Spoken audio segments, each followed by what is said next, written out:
Hello and welcome to Value Chain TV News Update. I am Anastasia Adeze with the news. The mining sector has been commended for contributing to the gross domestic product (GDP) of the Nigerian economy. This was stated by the Executive Secretary, Extractive Industries Transparency Initiative, NEITI, Dr. Ogbonnaya Orji, during the just concluded 9th edition of the Nigerian Mining Week in Abuja. Ogbonnaya Orji further states that the mining sector as of 2007 had 1.37 trillion naira and increased its production to $7 million in the year 2023.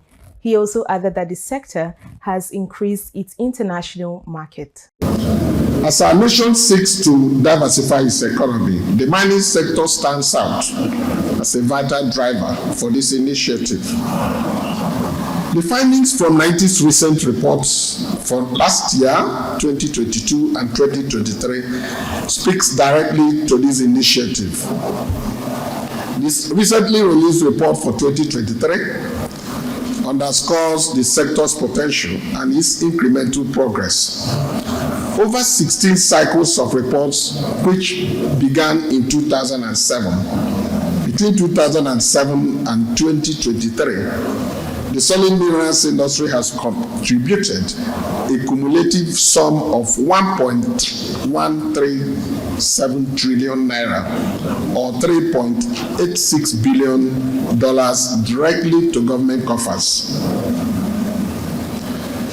And these are direct payments to government. Notably, the receipts from this sector rose from 7.59 billion naira in 2007 to over 3.412 billion as at 2023, increasing by over 44-fold increase, highlighting the sector's growth trajectory and reporting compliance. In production, NITE's solid minerals report disclosed that Nigeria's solid minerals sector production reached an impressive growth last year of 95.07 million tons, generating 9.10 billion naira in royalties, the first in recent years. Export volumes rose from 4.2 million metric tons, valued at 117.29 billion naira, signaling the sector's expanding footprint in the international market. Despite these achievements, the sector's contribution to GDP remains very modest. In a goodwill message, Chairman House Committee on Solid Minerals, Jonathan Gaza, said unlocking the rich potential in the country will further boost the sector's production, hence the need for industry players and government not to relent in giving the needed support to improve its innovations. This is a sector that requires huge finances in order to make meaningful development. A very quick comparison is the petroleum space, where millions of dollars are being expended on exploration and gathering data, which of course investors will need as a critical tool to make investment decisions. The House of Representatives and indeed the National Assembly has continually made a very loud call to the federal government to please prioritize this sector, to unlock the rich resources which Nigerians can benefit from. Don't forget, pre-colonial era, the solid mineral sector accounted for the highest GDP that contributed to our national growth. So once again, I want to use this opportunity, like the House has passed in a resolution, to request the federal government to give priority with regards to financing to the solid mineral space in the 2025 appropriation. In a boost for Nigeria's crude oil production, revenue generation, and economic growth efforts, the Nigerian National Petroleum Company Limited has unveiled the Utapate crude oil blend before the international crude oil market. Value Chain's Chat Moses completes the story.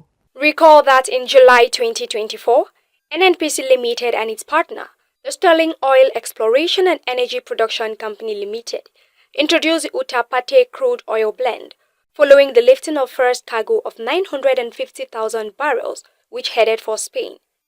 During a ceremony held at the Argus European Crude Conference taking place in London, United Kingdom, the Managing Director, NNPC E&P Limited, Mr. Nicholas Falkart, described the introduction of the Uttar crude oil blend into the market as a significant milestone for Nigeria's crude oil export to the global energy market. He added that since its introduction into the global market, the Uttar crude oil blend has enjoyed a positive response from the international crude oil market due to its highly attractive qualities. For Value Chain TV, Chad Moses reporting.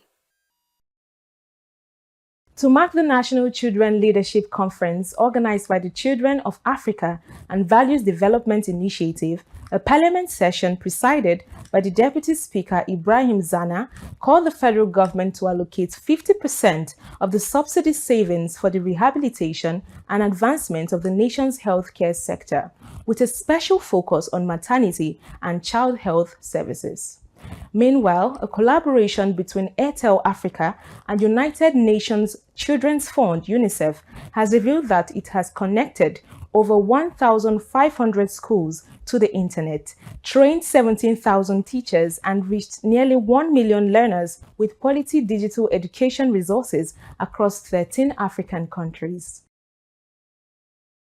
At the 29th United Nations Climate Change Conference, COP29, IBM and Sustainable Energy for All unveiled new AI-powered tools aimed at advancing sustainable urban development globally. Our correspondent, Ese Ufoma, completes the report. Speaking on the initiative, Sustainable Energy for All CEO and UN Energy Co-Chair Damilola Ogunbiyi highlighted the importance of integrating AI in energy sector planning. She noted that the newly developed Open Building Insight tools will play a crucial role in addressing developmental challenges in the Global South. Ogunbiyi emphasized that the tool created in collaboration with IBM would help communities in Africa and India overcome data challenges, fostering better targeted energy interventions for those most in need. The solutions, now publicly available, are designed to bridge critical data gaps and support energy planners in developing comprehensive strategies for energy access and transition, particularly in developing countries. For Value Chain TV, Ese Ufoma reporting.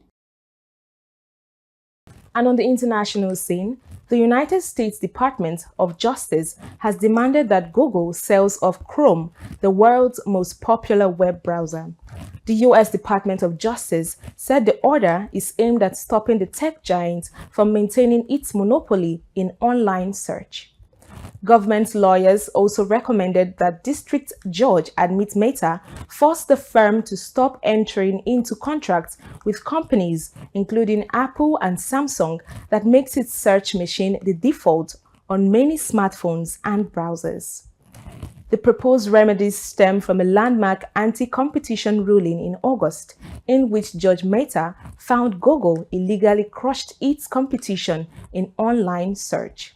In response, Google said that with its proposals, the DOJ has chosen to push the radical interventionist agenda that could harm the Americans and Americans' global technology leadership. Google is expected to counter with its own proposed remedies by the 20th of December. And finally, on sports, President Bola Tinubu has called on the military across Africa to unite in fighting insecurity and other threats that affect the continent's peace and stability. The president, who was represented by the Vice President Kashim Shettima, stated this when he officially declared open the second edition of African Military Games at the Moshood Abiola National Stadium, Abuja. The Games will provide a platform for the armed forces to compete at an international level and exchange best practices with their counterparts from other African countries. And that's it on the Value Chain TV News Update. Don't forget to subscribe to our YouTube channel to get the news on the go. I'm Anastasia Adeze. Many thanks for staying with us.